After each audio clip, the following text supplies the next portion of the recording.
Alright people, I've had my Aquasky 2.0 for about 4 to 5 months now, and I thought to myself, hey, let's do an update. And by the way people, I know it's been a while since I've uploaded. I've just been hella busy working on my other channel and I've been on holiday and that. I'm actually going to upload a vlog for that, so keep an eye out. But yeah, don't worry guys, I'm kind of working on a schedule, so hopefully I'll be able to upload more regularly. Before we actually start talking about the light and that, I should really mention that I've already made a video. That's when I first got the light, so it's, you know, the unboxing, setting it up and my first impressions. Also I played with the light settings a little bit and that, so if you want to see that then I'll put it up here somewhere. But this here today, it's going to be more of a actual review. Like, I've had it for 4 to 5 months, so I've been able to use it properly, so I guess this is a bit more authentic. I just realized I haven't fed my fish yet. They're like all here excited, see me next to the tank. But yeah, I'll feed them after I film this. But yeah, we're going to talk about the pros and cons, and spoiler alert, this light does actually have a major problem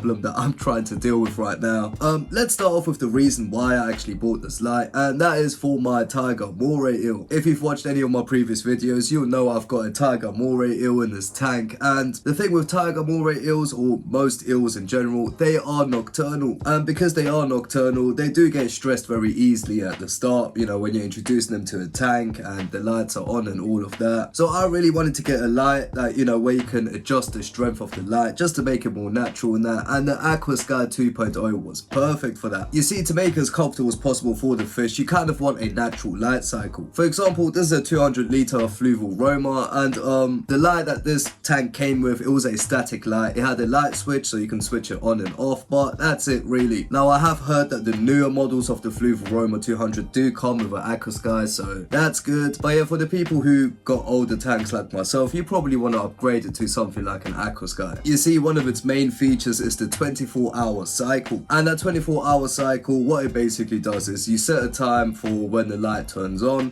For me it's between 10 and 12 I believe, so from 10 o'clock when the lights are off it starts turning on gradually, and then by 12 o'clock it's on full brightness, and then it's on for a few hours. I think it's till 5 or 6, and then it starts going down gradually again, you know, like evening times and that. And in those transition periods where the light starts to dim in the evening, or when it's, you know, turning on in the mornings, you can see all of your nocturnal fish just swimming about. It's like, it's something you really need to see. Like, if you're used to having a fish tank where the light just turns on and off, you don't really get to enjoy your nocturnal fish. But in this tank, when the light starts dimming in the evening and it feels like it's actually evening time, you can see like my eels coming out, you can see the moray eel coming out, my rope fish, my ghost knife, and you can also see the other fish slowly starting to go to sleep. It's just a whole different experience. Like, it literally shows you another side to your fish. Now another really cool thing is the different light modes. So we already touched on the 24-hour cycle, but for example, if I wanted to change the light to red or blue or purple, whatever, just to change the mood in the room, you can actually do that. I mean, I can't do it right now because I use my phone to like record, and you actually have this app on your phone that you use to control the light, which is another really cool thing, by the way. I don't think I mentioned that in my initial setting up video, but yeah, I'll take some more footage after recording this. I'll put it over the screen where you can just see how the colors change and that. Another really good thing is the control you have over the light. For example, with my tiger moray eel, sometimes I might have wanted to feed her during the day when the light was on full brightness, and of course you didn't really feel comfortable because it was too bright, so I was able to manually turn it down on my phone, wait for like 10-20 minutes, and she would start coming out, and then I would be able to feed her normally. Also, if there was ever a time where I come home really late and the lights are already off, once again I can simply pull up my phone, have it on minimal light, or you know, maybe use something like blue where it kind of replicates moonlight or nighttime, and once again you can really watch your fish, and sometimes even without waking them up. And the absolute best thing is, people, like, I set the time schedule up once, and ever since then I have not touched it. I've played around with the strength of the light. I'll talk about that when we talk about the one problem this light has, but in general I've got it on my schedule, and I set it up once and that's it. And now every single day, like, I wake up in the morning, and depending what time I wake up, like, the light's either slowly turning on, or on a weekend if I'm like sleeping in, I might wake up and the light's already in full brightness. But the main point is, you don't need to do anything. It just has that natural cycle, and it's just amazing. I definitely recommend the Aquasky 2.0. And you know what, it's gonna sound weird, but I swear, like, the fish actually look better, especially when you have like a colorful fish and that. Like, the colors just seem a bit brighter, especially if you go for the settings where they kind of highlight the colors. I don't really know how to explain it, there's like different setting modes, and one of them is like for plants and the other one is for color. And yeah, when you go for the, you know, color boost option, they do look a bit brighter. I don't know how to explain it, but if you do get one, just keep an eye out for that. By the way, I should mention, if you do want to get the Aquasky 2.0, I do have links to all of the products I use from Amazon. They're all in my description, so if you want to check that out, you can. The light is right there as well, and it would help me out if you use my link. So if you want to help me out, feel free to use that, people. Now, the last thing I am going to mention before I start talking about the con of this light is the plant growth. I mean, even from this angle right here, you see all of this red here, that's a lily pad. And before I bought this new light, like, that lily pad was not growing at all. I had like this little I don't even know what to call it. It's like a seed or like a little onion type, I don't know, innit? But you basically get this thing and you put it into the earth and it's supposed to grow, but it just didn't with my old light. However, when I put the Aquasky 2.0, it just suddenly came up. Like, I actually forgot about it. I thought it was dead and it just suddenly came up. So the strength of the light does really help grow your plants and that. But that kind of brings us into the one con that we have for this light. So